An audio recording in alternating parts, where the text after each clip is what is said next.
সকালের রুটিন ঠিক থাকলে সময়ের কাজ সময়ের মধ্যে হয়, আর দুপুরে কিছু সময় অন্য কাজে ব্যয় করি। নমস্কার, শুভ সকাল সবাইকে। অনেক স্বাগত আমার পরিবারে। আমি পিঙ্কি ত্রিপুরা থেকে বলছি। আশা করছি সবাই খুব ভালো আছেন, সুস্থ আছেন। আমিও ভালো আছি। তাই প্রতিদিনের মতো আবারও চলে এলাম নতুন আরেকটি ব্লগের সাথে।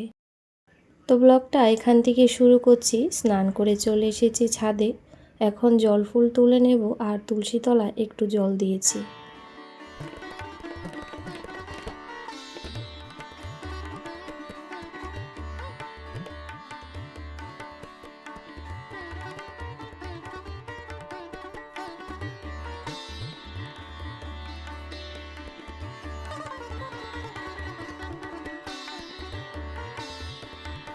সময়ের কাজ সময়ে করি।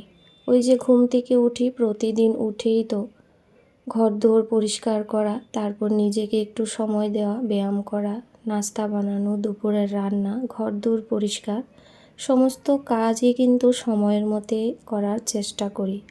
কারণ সারাদিন যদি কাজ করতে থাকি একঘেয়েমি কিন্তু না ভালো লাগা কাজ করবে। মানে কি, সবসময় যদি একটানা কাজ করতে থাকি সবারই কিন্তু বিরক্তি লাগবে। তো সেই জন্য সময়ের কাজটা সময়ের মধ্যে করে নেওয়ার চেষ্টা করি। তারপর কিছু সময় যদি হাতে থাকে দুপুরবেলায় ভিডিও এডিট করা বা একটু রেস্ট করি, না হয় অন্যান্য কাজ করি। তো যাই হোক, ওইদিকে আমার ফুল তোলা শেষ হয়েছে। এখন কিন্তু চলে এসেছি, আর কিছুটা বাইরে থেকে নিয়ে আসছিলাম। তো ঠাকুর পূজা দেওয়া আমার হয়ে গেছে। তো আগে তেল সিঁদুরটা দেওয়া হয়নি, তো এখন কিন্তু দিয়ে নিচ্ছি। তো যখন যেরকম সময় পাই তখন সেরকম করেই করি, কোনো দিন আগে দিয়ে দিই। তো আজকে এখন দিয়ে নিলাম। আর ঠাকুর ঘরে আবার যেতে হবে, কারণ ঠাকুর পূজা দিয়ে তো পর্দাটা লাগিয়ে দিই, তারপর আবার ঠাকুরের বাসনকুসন ধুয়ে ঘরটা মুছে আসি। তো এসে কালকে রাতেই ছোলাটা ভিজিয়ে রেখেছিলাম, তো সেটাকে এখন সেদ্ধ করে নেব। তো এভাবে চানা মশলা খেলে পেটটা অনেকটাই ভরা থাকে।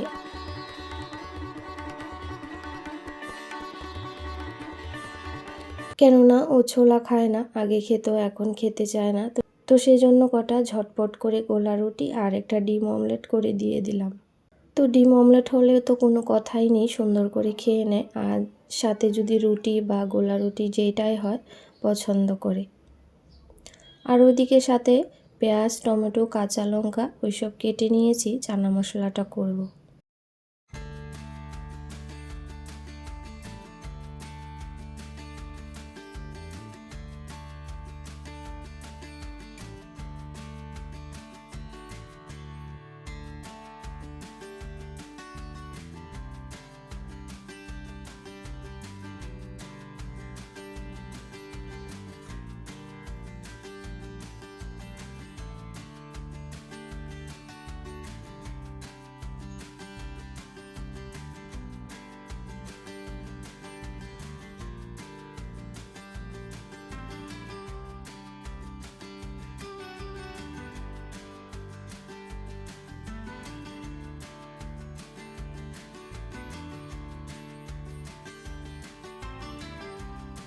তো সমস্ত মশলাপাতি দিয়ে একটু কসুরি মেথি দিয়ে ভালো করে ভাজা ভাজা করে নামিয়েছি। তো তেলটা একদম কম দিয়েছি যেহেতু সকালবেলাটায়। তো যাই হোক, তারপরে এই যে সকালের জল খাবার আজকে খেয়ে নিয়েছিলাম। খেয়ে বাসন কুসন সমস্ত কিছু ধুয়ে নিয়েছি। তারপর এদিকে রান্নাটা বসাবো।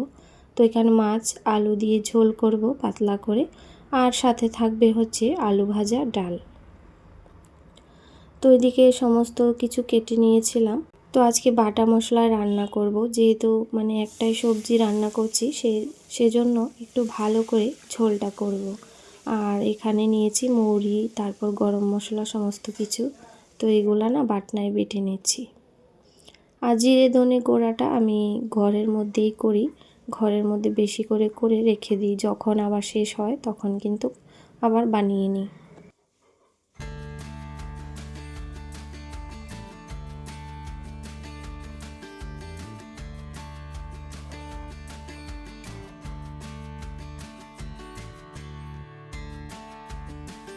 সোমা চক্রবর্তী আইডি থেকে দিদিভাইটা বলেছেন যে উনি ত্রিপুরায় থাকতেন, মানে ওনার স্কুল জীবন তারপর কলেজ সবটাই এখানে হয়েছে। তো বৈবাহিক সূত্রে উনি এখন কলকাতায় আছেন। তো যাই হোক, তার আগের ভিডিওতে কমেন্ট করেছিল, কিন্তু গতকালকে আমি কমেন্টটা দেখিনি, সেই জন্য বলতে পারিনি। তো যাই হোক, আমিও ত্রিপুরাতে থাকি দেখে ওনার খুব ভালো লেগেছে, আর উনি অনেক মিস করেন ত্রিপুরাকে। আমারও খুব ভালো লেগেছে আপনার কমেন্টটা পড়ে। আপনি যে একজন সাধারণ দর্শক হয়ে আমার ব্লগ প্রতিদিন দেখছেন আর ভালোবাসা দিচ্ছেন, এটাই আমার জন্য অনেক বড়। আমিও চরিলাম থাকি, জেলা হয়েছে সিপাহীজলা। তো যাই হোক, হয়তো বুঝতে পেরেছেন, সমস্ত কমেন্টের রিপ্লাই কমেন্টের মাধ্যমে দেওয়া যায় না, তো কিছু কিছু আছে যেটা ভিডিওর মধ্যে দেওয়া হয়। তো যাই হোক, আশা করি আপনি আপনার উত্তরটা পেয়েছেন।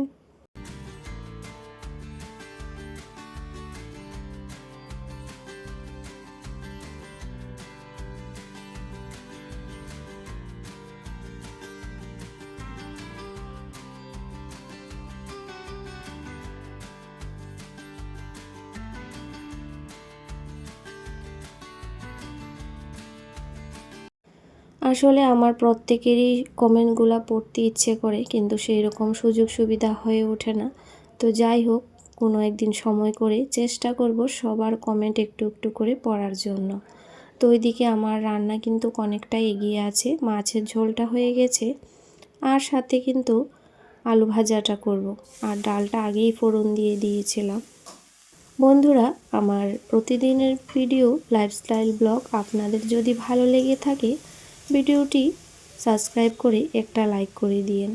আপনাদের ভালো লাগা না ভালো লাগা কমেন্টের মাধ্যমে অবশ্যই জানাবেন। আর যারা আগে থেকে এই কাজটি করে রেখেছেন, সবাইকে অন্তর থেকে অনেক ভালোবাসা সাথে থাকার জন্য। তো রান্নার শেষে কৌটাগুলো একটু মুছে নিচ্ছি, দেখছি হালকা ধুলো পড়েছে। আর প্রতিদিন তো এসব কাজ করা সম্ভবও হয় না, একটা ছেড়ে আরেকটা কাজ করতে হয় ঘুরিয়ে ফিরিয়ে। তো যাই হোক, হাতের কাছে রান্না করতে করতে যা করা যায় সেটাই করে নিচ্ছিলাম।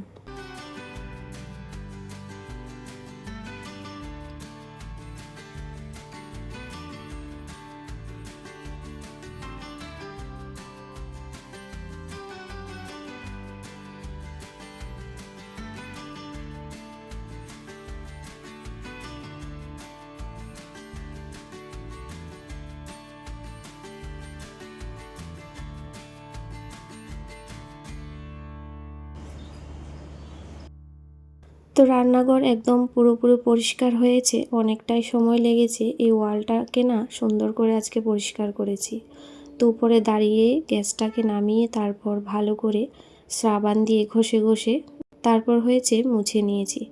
তো বেশ অনেকটা সময় লাগে, তো সেটাই করে নিয়েছিলাম। তো 1 মাসের মধ্যে দুবার 3বার করতে হয়, তো এইভাবেই করি মাঝে মাঝে।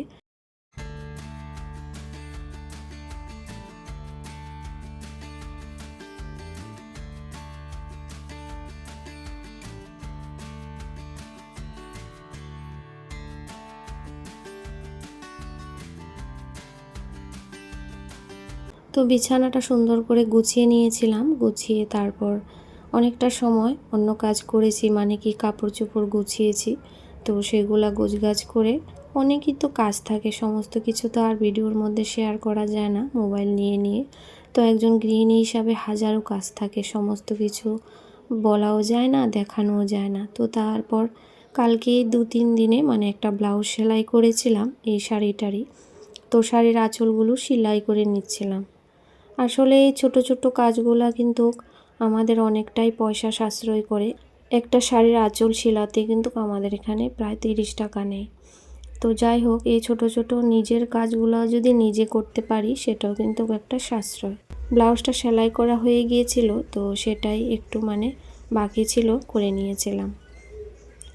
তো যেরকমই পারি নিজে তো গায়ে দেওয়ার মতো হবে সেটাই। এখনও ভালো করে শিখে উঠতে পারিনি, আস্তে আস্তে শেখা আমার চলছে। সংসারের কাজকর্ম করে না প্রতিদিন ইচ্ছেও করে না, তো যখনই সময় পাই ভালো লাগে কাজ করতে, করে নিই। আর ভীষণই সর্দি হয়েছিল, মানে অনবরত যেন নাক দিয়ে জল পড়ছে।